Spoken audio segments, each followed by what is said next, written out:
Welcome to the Thoughtful Leader podcast. My name is Ben Brearley. I'm a leadership coach and the founder of Thoughtful Leader. The Thoughtful Leader podcast is all about short, sharp leadership advice because thoughtful leadership is good leadership. Welcome to episode 221 of the Thoughtful Leader podcast. In this episode, we're going to focus on the topic of staff turnover and more specifically, how can you reduce the impact of staff turnover? So today we're not going to look at exactly how to stop staff turnover. In some ways it is a little bit inevitable and it's a huge topic to cover which is best covered elsewhere. No, today we're going to talk about the impact. How do you reduce the impact when someone leaves your team or workplace so that your team can keep running effectively and the wheels don't fall off? Okay, let's get into the episode right now. So staff turnover is a natural part of leadership life. There are many reasons for it and we can't always help it when our people choose to leave, especially if they're resigning to take on a better opportunity.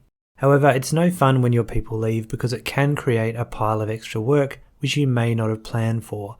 That's why in this episode I'm going to take a look at some of the ways you can try to limit the impact of staff turnover in your team. We can't necessarily stop staff turnover, but we can put steps in place that can prevent it from being a catastrophe. Okay, so why does staff turnover happen? Obviously, it happens for many reasons. Hopefully when your people are leaving, it's because they've found a great opportunity which your organisation is simply unable to match. But in other cases, people leave because they're unhappy with the team or the leadership, or performance issues have resulted in somebody being let go from the company. And of course, there are the restructures that result in rounds of layoffs which send many potentially good people out the door as well. However, some leaders are also dealing with temporary workers where they are only supposed to be employed for a season or a limited period of time. Think of situations like theme parks or retail workers who are on certain shifts and also studying at the same time. So naturally, this presents another challenge because these workers need to get up to speed quickly when they do come in, and when they leave, you need to be able to upskill the new batch of workers really quickly. If you haven't yet gone all the way back to episode 33, Employee Turnover, Why It's Good and When You Should Worry About It, go check that one out too. I'll put all those links today in the show notes page, which will be thoughtfulleader.com/221. When it comes to managing the impact of staff turnover, there are a few areas I think we need to focus on. So remember, we can't stop it altogether, and sometimes it's not always a bad thing to have turnover either, but we don't want to find ourselves in a situation where our team can't operate or is at risk of failing to deliver on its key priorities. So when I think about reducing the impact of staff turnover, I like to keep the following factors in mind. The first one is skill mix. We should aim to minimize the risk of losing key skills when our people exit, leaving our team unable to function effectively. The second is attitude. When team members have an attitude of, "It's not in my job description, so I won't do it," this can reduce the ability to cope with turnover. We don't want them working completely outside of their core roles either, but there is a happy middle ground to be found where people have an attitude of flexibility about what they get involved in. The third thing I like to focus on is speed. Ideally, we'd like new people to be able to hit the ground running as much as possible, but there will be some startup time required, but hopefully we can reduce it to have people working productively as soon as they can. And the last thing I focus on is capacity. If your team are working at 100% every week, you have no room to move when it comes to workload. Any issues with staff turnover will set you back, so we need to consider how to manage the work with the resources we have available. So let's take a look at some steps you can take to try to cater for these factors and have your team coping effectively with any staff turnover. Now the first one is to document what your team does and how it does it. Now this seems deceptively simple, but many teams struggle with this problem. For example, Kelly left and she was the only one who knew how to administer the system, or we don't have our processes written down, it's all in our heads. Now do either of those statements sound familiar? Well, if they do, you're not alone. It's a very, very common issue. So to reduce the impact of staff turnover, we need to actually write a few things down. So what things should we focus on? Well, one of the things is processes. The processes your team use to do work are very important. It could be serving customers, creating products, or any number of other important things. Now these can be documented in a simple way using a process map, and I'll link to an article from Lucidchart which shows you how to do this as well in a simple way. Of course, you can get very expensive consultants in to do this sort of work for you as well, but it's always good to start internally and see how you go, I think. Now, the second thing you'd want to document are procedures. Processes are generally captured at a relatively high level to show the basic steps of how to do something, but procedures are a bit different because they're much more detailed with step-by-step instructions. Now, it's important to note that you don't need a procedure for absolutely everything. However, you should create one when the work needs to be repeated again and again, and when certain steps are very important to produce the desired outcome or remain compliant with relevant legislation or regulations, for example. Now, overview documents are another thing I like to maintain, and it can be helpful to maintain a document or a web page that describes the operations and the structure of your team. Processes and procedures are good, but sometimes providing a higher level context for how these processes and procedures fit in can be quite useful to help new people understand. So this could be as simple as having a one-pager that tells people what the structure of the team is, what the roles are, what each role does, what processes each different team member follows, and all these sorts of things, just to give people an overview so that if something happens and someone has to get up to speed quickly, it can be really helpful as a quick starter.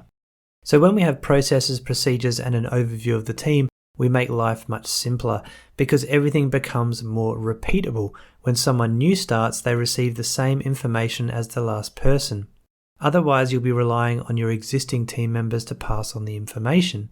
They may miss steps or forget certain details from one staff onboarding session to the next. Now, note that sometimes documenting these aspects can feel threatening for team members because they start to realize that they are starting to become replaceable. They might start thinking, well, if I write down what I know, I won't be needed anymore. So you may need to spend some time reassuring your team members if they feel threatened in this way. What you're really trying to do is introduce some stability for the team to operate effectively rather than to fall apart in the instance that someone happens to leave or be sick or unavailable or whatever it might be. There's a related article that covers quite a few of these things as well in a little bit more detail, so I'd encourage you to check that out. It's about having a team operating model, and I'll link to that in the show notes page. Once again, that was thoughtfleader.com/221. And if you think I can help you in any way to help your team become a bit more sustainable and structured through leadership coaching, then I'm happy to accept your application. You can submit an application for coaching on the show notes page that I just mentioned. There's a link there where you can apply, fill in a simple form, and we'll see if we can get a call set up. Now, I can't coach everyone, but if you don't apply, then we'll never know. Okay, another thing that's really important to get right in a team to reduce the impact of turnover is to clarify roles and responsibilities. Now, when you first enter a new team, it can be quite confusing. There might be many different people working in various roles, and sometimes it isn't really clear what everyone does. So in addition to the processes mentioned earlier, it can be useful to clarify the roles and responsibilities in the team too. And one way to do this is through what's called a RACI matrix. So when I say RACI, that's RACI, and this stands for Responsible, Accountable, Consulted, and Informed. You might have come across this if you've worked in projects before. They're quite a common thing to use. And they're actually in the form of a small, simple table, and I'll put an example in the show notes page as well. So R equals responsible, and that is the person actually doing the work. A is accountable, the person who will be ultimately held accountable for the work or approve it. This is often a manager, and it could be you. C is consulted, a person who should be consulted for their input about the work. Now, these people could be outside of your team. I equals informed, a person who should be informed of the outcome or progress of the work, but they shouldn't really have a say in how the work is done itself. So what you would do with these letters is create a table and write a list of the people or the roles at the top and the tasks or the functions of the team on the left. And in each entry of the table, you need to put one or more of the RACI letters as shown in the example. And I'll put that example on the show notes page. And for further guidance on how you might create the matrix and clarify roles, I'd also recommend reading my previous article, Roles and Responsibilities Unclear, Do This. So I'll link to that in the show notes page as well. But the point of this matrix really is to give quite a simple and clear representation of who is responsible, accountable, consulted, and informed for the different tasks in your team.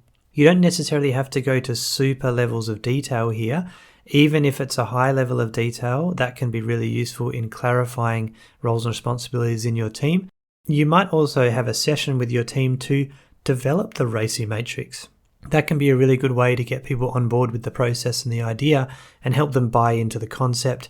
And then there'll be less arguments about what's actually in the RACI matrix because people have been involved in playing a part in its creation. Now, the third thing you can do is cross-skill your team. A major problem in many teams is the reliance on people who are what I call single points of failure. In other words, they are the only person with the key skill or experience to perform a piece of work. Now, when this person leaves, you can find yourself with a major headache, and that's why you need to take steps to try to minimize the impact if this person does choose to exit.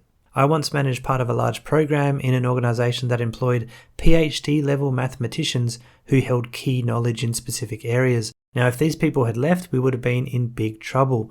So one way you can approach this problem is to try to cross-skill your team members. This means making sure that multiple team members have overlapping skills in key areas rather than relying on just one person to know all the information. You can do this by buddying up team members with others that have the key experience needed and having them help the team member learn the skill or gain the knowledge.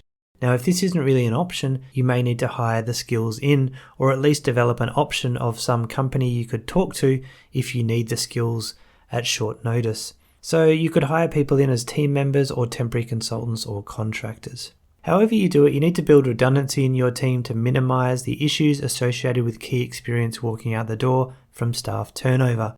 And one thing to note here, just remember, if you are going to cross-skill your team, certain people who are the only people who know about a specific function in the team may start to feel threatened as well. These are the single points of failure I mentioned earlier. So they may feel threatened because they're losing a little bit of their power because you're giving up the knowledge to other people in their team. So just be wary of that. That's not to say you shouldn't do this, but it is something to consider while you're going about the process. There's a related article I'd recommend you read as well about how leaders can improve team performance through cross-training. That will be in the show notes page, of course. Now, lastly, I'd suggest encouraging flexibility. Sometimes I work with leaders who are leading team members with a "it's not my job" attitude. Now, in other words, they won't do anything unless the task is specifically in their job description. While this is understandable on some levels, it can also be very unhelpful. Ideally, we want team members to pitch in and help when times are tough. Sometimes tough times happen because of staff turnover, and this all comes down to team culture. So who sets the culture? Well, leaders do. So where possible, we want to encourage people to maintain a degree of flexibility in their roles. There's a few ideas that might help with this. The first one is role modeling the behavior. If you're flexible yourself, this helps to encourage others. If you won't do it, then why would anyone else bother? Secondly, you want to set and stick to priorities. Focus on the most important items instead of trying to do everything. Know the order of what's most and least important, and that means when staff turnover impacts your team, you can cut the less important items to focus on the most important. And lastly, I'd suggest planning for 80 to 90% capacity. So instead of having your team work at maximum capacity all the time, try to allow them to work on side projects that help to improve the team for 10 to 20% of the time. Now, this will give you a buffer so that when staff turnover strikes, you can pause the side projects and still hopefully have the capacity to get the job done. For more about this, I'd recommend listening to episode number 64 about working at 80% capacity. That can be a good one. I'll put it in the show notes page as well. So the workplace is dynamic and ever-changing. Flexibility and adaptability will help you to manage when staff turnover is starting to bite. Now, the tricky thing I'll mention here as well, if you are finding in your team there's a bit of a "it's not my job" attitude, there can be a bunch of reasons for this, and a lot of it comes down to motivation or a lack of a feeling of respect of team members. There's a lot of different causes though in that sort of situation, but hopefully you can help your team feel like they can pitch in and be more flexible in their approach. So many of the steps I've just described are preventative measures, and leaders often overlook them because they don't have time, and I'm holding my hands up in inverted commas there. When times are good, you have lots of resources and you're hitting your targets, and these steps are often forgotten, but times won't always be good. It's useful to start thinking for the longer term instead of focusing just on the here and now. This will help you to put plans in place to reduce the impact of staff turnover in your team. After all, why would you want to ride the roller coaster at work when you could take steps to make your life much more relaxing and calm? And one last suggestion I've got for you is, if you need to document processes and procedures and things like that, how about getting your team members to do those for you? Give them an extra piece of work that gives them some variety in their day to start documenting the processes or the overview of the team structure. That can be a really good way to delegate the work, make it feel like you're not having to do it all yourself, and get the results of creating a more stable and sustainable team. I'd like to get your comments on this one. How do you manage staff turnover at work? What are the things that you put in place to try to minimize the impact? You can let me and all the other Thoughtful Leaders out there know in the comments on the show notes page, thoughtfulleader.com/221. Now, as usual, I hope you enjoy the episode and the podcast. If you do, it would be great if you could leave a positive review on your podcast app of choice. I'll leave a link in the show notes page to be able to do that on Google Podcasts or Apple Podcasts. But to be honest, any app where you can give a star rating would be great. It helps me get the word out about the podcast and hopefully get more people listening so we can improve the quality of leadership around the world. Okay, thank you for listening once again. I really appreciate it. Keep up the thoughtful leadership, take care of yourselves and your team, and I'll be back next week.